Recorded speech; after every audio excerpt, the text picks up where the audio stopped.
Aujourd'hui, c'est la remise des prix du concours Matheson 180 secondes. On est tous fiers de nos lauréats. Vous vous doutez bien que cette année, c'est un peu particulier. Merci à toutes et à tous. Nous avons décidé d'organiser pour eux cet événement qui arrive tardivement, mais qui arrive quand même pour les récompenser et les mettre à l'honneur.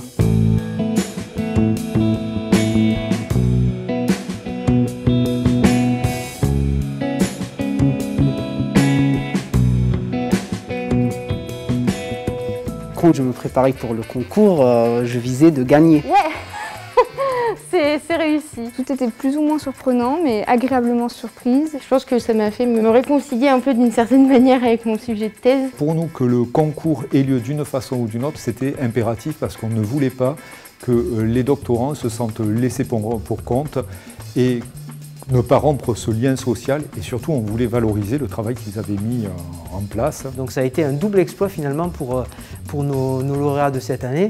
Ils ont dû faire le travail habituel de savoir résumer et vulgariser leur projet, mais en plus ils ont dû apprendre les rudiments pour pouvoir se filmer. Top! J'ai fait une prise, une autre prise, non je suis pas bien. L'organisation nous a dit vous filmez avec téléphone portable et si possible vous posez ça sur un support, et vraiment dans mon appart c'était pas possible, donc j'ai demandé à mon mari de me filmer en disant il faut pas trembler, il faut vraiment que tu sois stable. J'avais pas forcément de téléphone, j'ai utilisé le téléphone de mon conjoint le midi, etc. C'était très scindé, j'avais 1 heure top chrono. J'ai fait une deuxième version, une troisième version, j'en ai fait plein. À la fin j'étais épuisée et au final j'ai pris la première version. C'est difficile de s'adresser à un appareil alors qu'on s'attendait à s'adresser devant un public. Tout un ensemble de paramètres que je dois l'adapter. J'imaginais vraiment que le public est devant moi et ça m'a permis d'être un peu plus naturel. C'est sûr que le fait de se retrouver un peu seul face à une vidéo, il fallait trouver quelque chose pour amener la vidéo vivante. Vous venez de franchir la porte, mais aussi le cadre qui la supporte. Oui, je vais te parler de base et non, tu n'auras pas mon numéro. On est marqué par cette année, c'est des souvenirs qu'on aura, on dira, c'était l'année 2020. Le début de la pandémie, quoi. Et cette année particulièrement, ça a été assez compliqué. Et malgré la complexité des conditions, le concours s'est déroulé. Le confinement a fait que le numérique et tout le distanciel s'est développé. Au niveau des universités, on l'a pris à bras le corps et on a développé pas mal d'actions à distance. Donc pourquoi pas MT 180. C'est sûr que quand j'ai appris la nouvelle, je pense que comme tout le monde, j'ai été un petit peu déçue. Parce que le but quand même, c'est d'avoir une interaction avec le public. Moi, c'est ça que je recherchais. Dans ce que j'avais prévu, on en avait discuté avec les coachs, j'essayais d'interpeller le public. Du coup, j'ai essayé d'interagir plus avec la personne qui me regarde pour finalement enlever cette barrière et que celui qui me regarde, qu'il sente que je suis vraiment devant lui.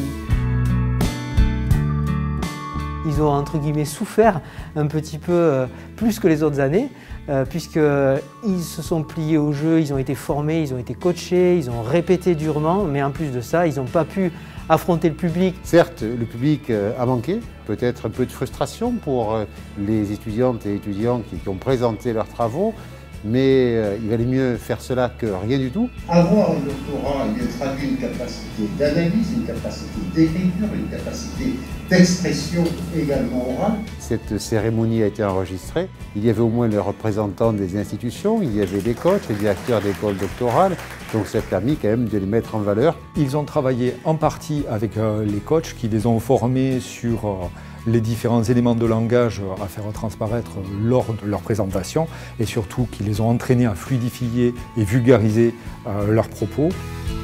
Pour les speeches et la gestuelle, on avait déjà vu avec les coachs, donc on avait eu la chance de pouvoir travailler en direct.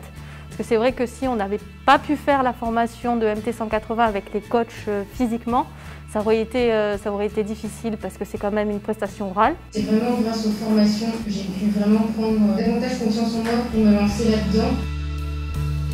Je ne m'attendais pas à apprendre autant de choses en fait, parce que là c'était des connaissances en communication, en savoir-être, et je pense que ça pourra me resservir pour plus tard.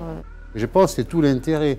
Comment en même temps donc arriver à conduire des travaux de recherche pointus et avoir un vocabulaire, une capacité d'expression qui permet que tout un chacun puisse les comprendre. C'est tout l'enjeu de ce concours.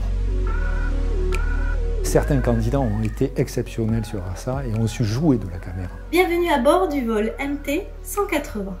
Et on a eu des présentations qui étaient extrêmement vivantes et pas des choses qui étaient figées comme on aurait pu le craindre. Ça montre que le travail paye en fait. Ils se sont investis et ils ont la récompense quelque part. Leur travail a été valorisé, 9000 vues sur Internet quand même.